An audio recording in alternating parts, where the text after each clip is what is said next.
Leader of the Official Opposition. Thank you, Mr. Speaker. BC's forest sector has been out without a softwood lumber agreement for 8 years. Thousands of jobs have been lost, mills have been closed, families and communities have been devastated. For 8 years, the Premier and his government has done nothing to solve the softwood lumber problem that we have. He likes to wrap himself in the flag, but this is more about posturing for politics as opposed to actually doing something for workers. The Conservative Party of British Columbia has put forward a plan to place a carbon tax on USA thermal coal, keep this revenue in a trust, and use it to leverage to get a deal done with the Americans. To the Premier, will you implement this plan?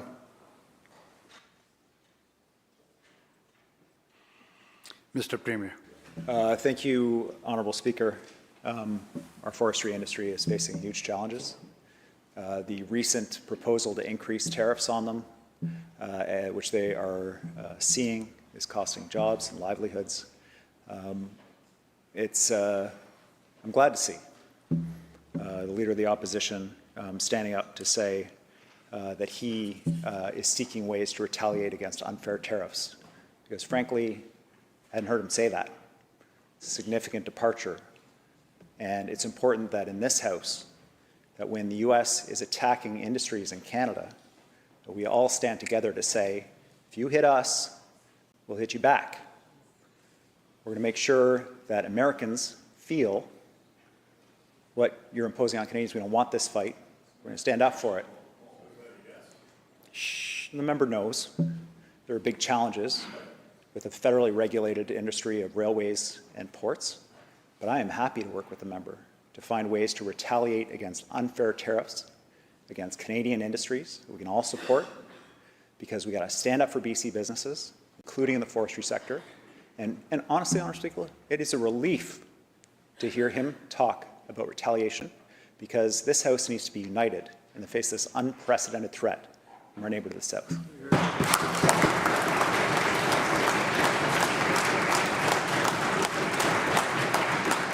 Leader of the Official Opposition, supplemental. Thank you, Mr. Speaker. Well, it's clear why nothing has been done for 8 years.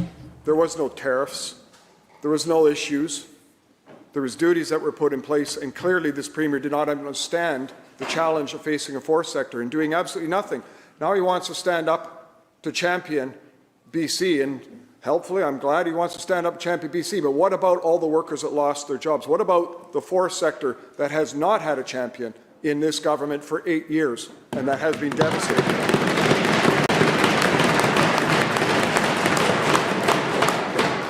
We need plans, not rhetoric, Mr. Speaker.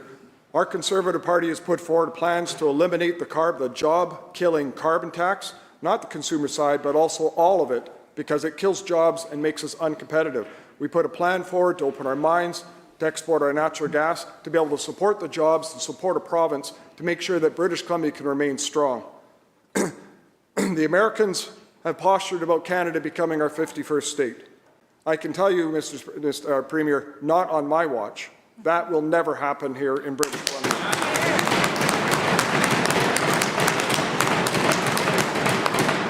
It's time to rake the Americans over the coals and deal with this issue. This is why we're asking for this carbon tax to be put in place. We need to be able to have leverage to deal with the Americans to get a softwood lumber agreement in place. And yes, there's a threat of tariffs, but this is an ongoing 8-year challenge that we've had that the NDP have done nothing on. So once again, to the Premier, will you implement a carbon tax on the U.S. thermal coal coming through British Columbia? We have the ability to do that. Use it as the leverage that's needed to get a softwood lumber and get our forest workers back to work.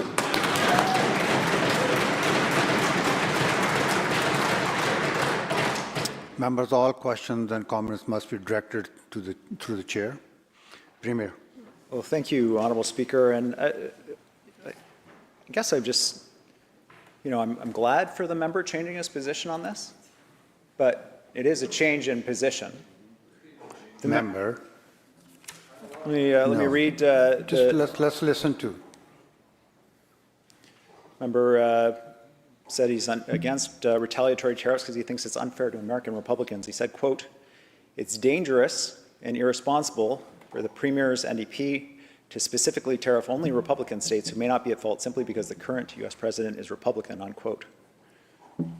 Opposing our retaliatory tariffs against red states that are upholding this attack on Canadian workers and our economy. Now, if he wants to work with us to find areas where we can retaliate, where we can all stand together and support those things, I'm happy to do that.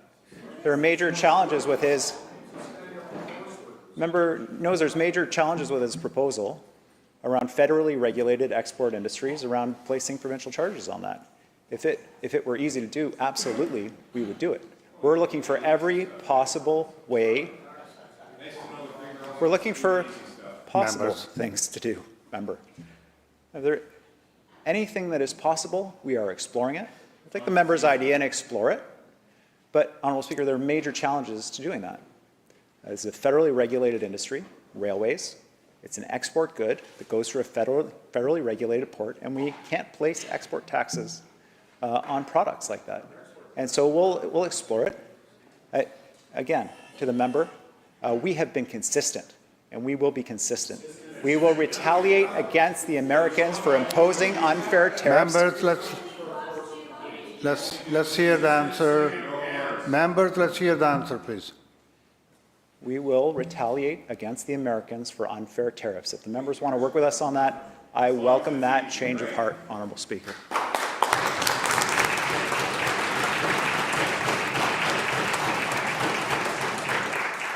Member for Kamloops North Thompson. Thank you, Mr. Speaker. BC's forest industry is under great threat, with U.S. tariffs that could reach as high as 55%. BC's forest product exports make up 24% of BC's total commodity exports. These tariffs would devastate an industry that has been crippled by this NDP government. To be clear, we had mills closed and communities negatively impacted before the threats of tariffs. Today, we propose a plan that will raise revenue on U.S. coal shipped through BC ports, and a plan that would support BC's forest industry if the U.S. won't back down on their tariffs.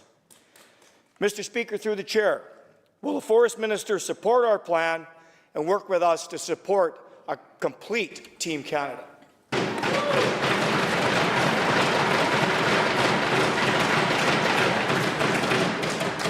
Minister of Forest. Thanks very much, Mr. Speaker. Mr. Speaker, everyone in British Columbia knows how vital our forest sector is to our province. Has been for the past 100 years, and will be for the next 100 years. Duties on BC and Canadian softwood lumber exports to the United States are unjustified, and it's why on my first official day as Minister of Forests, I sent a letter to my federal counterparts asking them to do everything in their power to stand up for BC forest workers and to stand up for our forest industry. Mr. Speaker, our work didn't stop there.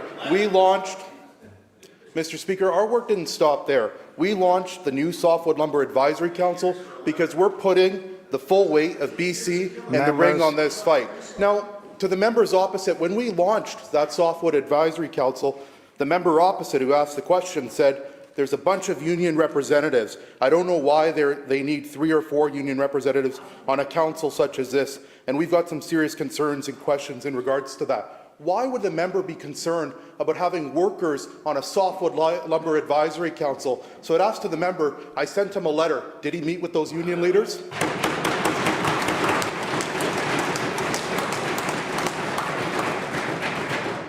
Kamloops North Thompson, supplemental. Thanks very much, Mr. Speaker. And remember, for clarity, the Softwood Lumber Agreement has been sitting on the books since 2015 without anything done.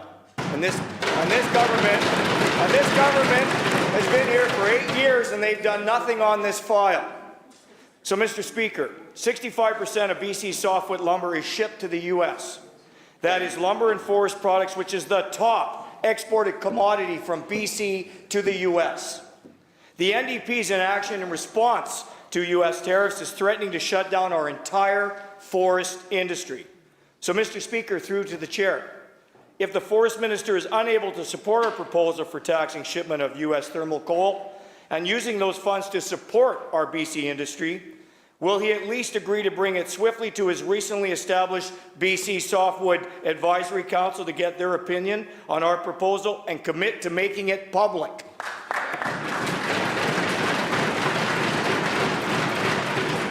Minister of Forest. Mr. Speaker, breaking news. Does the member opposite know who was the Minister of Forest back in the previous government? But the Leader of the Opposition. What did the Leader of the Opposition do on this file? Absolutely nothing. Absolutely nothing. Mr. Speaker. Members. Mr. Speaker.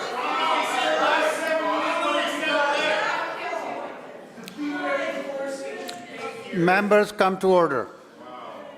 Mr. Speaker, I welcome any ideas, any solutions to be able to address this.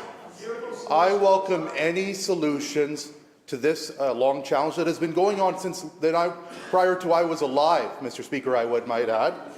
I was in Sacramento just a couple of weeks ago. I was speaking to community leaders, to lawmakers who almost lost everything down south with devastating wildfires impacting the southern part of California.